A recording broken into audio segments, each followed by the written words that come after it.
Shalom. Yakobus 5 ayat 13 di sini mengatakan bahwa kalau ada seorang di antara kamu yang menderita, baiklah ia berdoa. Sering muncul pertanyaan dalam kehidupan kita, apakah kita bisa menghadapi hari depan? Pasti banyak di antara kita akan menjawab tidak. Karena apa?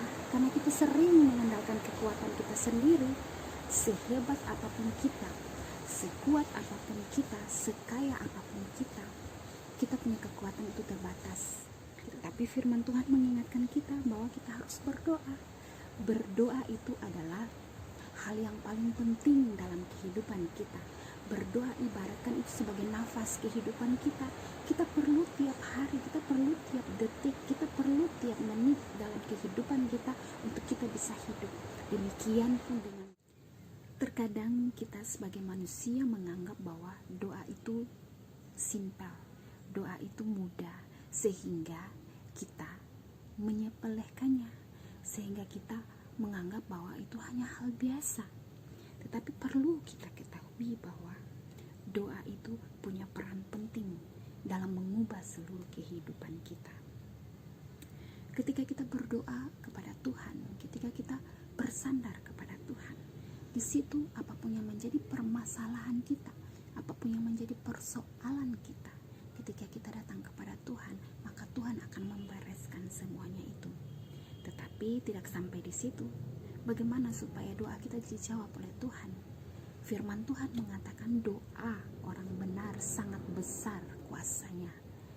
Ingat bahwa doa orang benar perlu digarisbawahi bahwa doa orang benar bukan doanya yang benar, tetapi orangnya yang harus benar. Ketika diri kita benar di hadapan Tuhan, jauh dari dosa, jauh dari kejahatan, maka ketika kita berdoa di hadapan Tuhan, Tuhan akan menjawab setiap doa kita. Meskipun terkadang apa yang kita minta di hadapan Tuhan, Tuhan jawab sesuai dengan kehendaknya Tuhan. Seperti contoh, ketika kita berdoa kepada Tuhan, kita meminta bahwa Tuhan, saya ingin sembuh dari sakit saya ingin agar penyakit saya ini cepat berlalu dari tubuh saya. Tetapi nyatanya, kok rasanya Tuhan belum menjawab setiap doa saya. Saya masih merasakan sakit, saya masih merasakan lemah dalam kehidupan saya, terkhususnya tubuh, secara fisik saya tidak kuat dan sebagainya. Ingat bahwa orang yang mau dipilih Tuhan, orang yang mau dipakai Tuhan luar biasa. Dia harus menghadapi banyak persoalan, harus menghadapi banyak pencobaan, supaya apa? Dia bisa melihat mujizat Tuhan bekerja dalam kehidupannya. Orang yang mau dipilih Tuhan, Tuhan punya cara tersendiri untuk mendisiplinkan kehidupannya dia.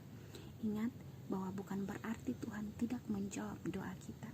Tuhan menjawab doa kita sesuai dengan caranya Tuhan, supaya kita berhasil, bukan dengan kekuatan kita sendiri, supaya kita sembuh bukan dengan kekuatan kita sendiri, tetapi dengan cara Tuhan.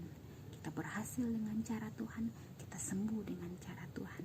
Maka dari itu, saudara-saudaraku, percayalah bahwa ketika hidup kita benar di hadapan Tuhan, hidup kita serahkan kepada Tuhan, maka apapun yang menjadi doa kita di hadapan Tuhan, Tuhan memperhitungkan itu, dan Ia akan turut campur tangan bekerja dalam kehidupan kita. Shalom.